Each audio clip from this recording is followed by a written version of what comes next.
नमस्कार. भारताच्या जंगलांबद्दल बोलायचं झालं तर ती एक वेगळीच हिरवीगार दुनिया आहे. पण कधी विचार केलाय की ही दुनिया इतकी वेगवेगळी का आहे? म्हणजे एका ठिकाणी घनदाट जंगलं तर दुसरीकडे काटेरी झाडं. यामागे काय रहस्य दडलं असेल?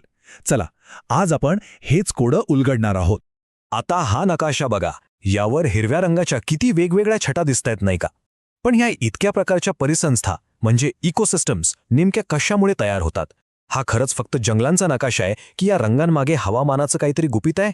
चला तर मग याचंच उत्तर शोधूया. तर आपल्या या शोधाची सुरुवात करूया पहिल्या प्रकारच्या जंगलापासून, ती म्हणजे घनदाट सदाहरित वने. नकाशामध्ये जे फिकट हिरव्या रंगाचे प्रदेश दिसतात ना, तीच ही घनदाट दमट सदाहरित वनं. आणि नावाप्रमाणेच ही वनं प्रामुख्याने अशा प्रदेशात आढळतात जिथे पाऊस अगदी भरपूर पडतो.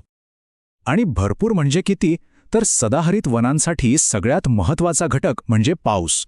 तोही वर्षाला 2000 मिलीमीटरपेक्षा जास्त. आणि एवढ्या पावसामुळेच तर ही जंगलं वर्षभर हिरवीगार राहतात. या भरपूर पावसाचा परिणाम थेट इथल्या झाडांवर दिसतो. त्यांची पानं रुंद असतात आणि ती वर्षभर हिरवीगार राहतात, गळत नाहीत. इथलं लाकूडही तसंच एकदम कठीण, जड आणि टिकाऊ. महोगनी, सिसव यांसारखी मौल्यवान झाडं इथेच वाढतात. आणि हो, एक महत्त्वाची गोष्ट, ही जंगलं जैवविविधतेने म्हणजे बायोडायव्हर्सिटीने अक्षरशः ओसंडून वाहत असतात. ठीक आहे, हे झालं जिथे खूप पाऊस पडतो तिथलं. पण जिथे पाऊस कमी पडतो तिथे काय होतं? चला, आता वळूया भारतातील सर्वात जास्त प्रदेश व्यापणाऱ्या जंगलांकडे, म्हणजेच पानझडी वनांकडे. बघा, नकाशात हा जो मध्यम हिरव्या रंगाचा पट्टा दिसतोय तो किती मोठा आहे. हा सगळा भाग पानझडी वनांनी व्यापलेला आहे.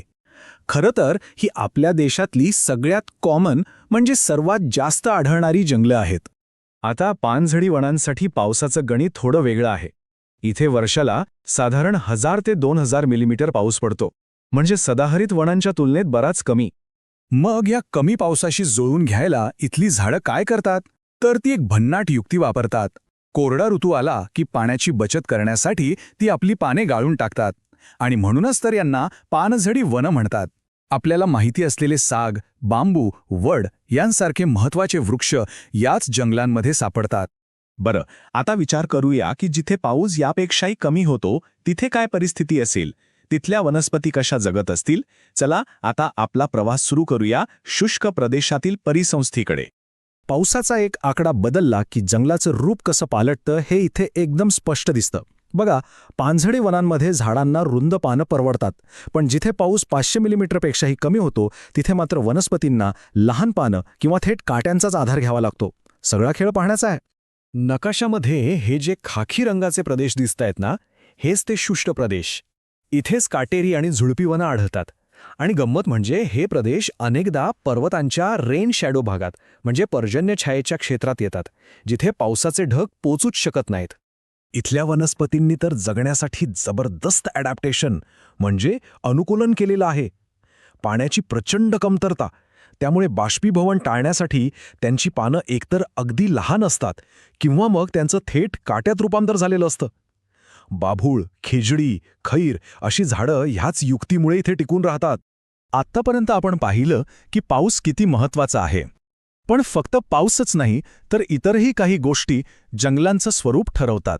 चला, आता अशा 2 खास एकदम वेगळ्या जंगलांबद्दल जाणून घेऊया जिथे खारटपणा आणि उंची हे घटक महत्त्वाची भूमिका बजावतात. पहिलं म्हणजे खारपोटीची वनं.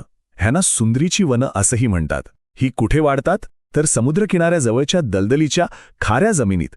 आणि यांची एक खासियत आहे, यांचं लाकूड तेलकट, हलकं आणि आश्चर्यकारकपणे टिकाऊ असतं. आपल्या नकाशावर या ज्या निळ्या रंगाच्या किनारपट्ट्या दिसतायत तिथेच या खारपुटीची महत्त्वाची परिसंस्था म्हणजे मँग्रोव्ह स्वॅम्प्स वसलेली आहे. आणि ही वनं किनाऱ्यांचं संरक्षण करण्याचं खूप मोठं काम करतात. आणि आता समुद्रापासून थेट हिमालयाकडे जाऊया. इथे एक वेगळीच गंमत आहे. इथे उंचीनुसार जंगलांचे 3 वेगवेगळे स्तर तयार झाले आहेत. म्हणजे बघा, पायथ्याशी मिश्र वनं आहेत ज्यात साल वृक्षाचं प्रमाण जास्त आहे.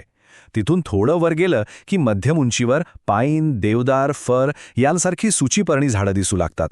आणि मग सर्वात उंच गेल्यावर तिथे मोठी झाडं नसतात, तर फक्त हंगामी फुलझाडं पाहायला मिळतात. नकाशामध्ये उत्तरेकडे हा जो राखाडी रंगाचा भाग दिसतोय तोच हा हिमालयीन वनांचा प्रदेश आहे. उंचीनुसार जंगलाचं स्वरूप अक्षरशः कसं बदलत जातं याचं हे एक परफेक्ट उदाहरण आहे. तर आपल्या या संपूर्ण प्रवासात, या तपासात काय उलढललं? मला वाटतं ह्या सगळ्या वेगवेगळ्या जंगलांमागचं कोडं आता बऱ्यापैकी सुटलं आहे. या नकाशाकडे आपण आता पुन्हा एकदा पाहिलं तर एक गोष्ट सूर्यप्रकाशासारखी स्वच्छ होते. ती म्हणजे भारताच्या जंगलांचा नकाशा हा खरं तर तिथल्या हवामानाचाच एक आरसा आहे. पाऊस किती पडतो आणि जागा किती उंच आहे म्हणजे पर्जन्यमान आणि उंची हे दोनच मुख्य घटक आहेत जे भारताची ही संपूर्ण हिरवीगार दुनिया घडवतात. पण एक मिनिट थांबा. हा नकाशा म्हणजे फक्त आजचं चित्र आहे, एक स्नॅपशॉट.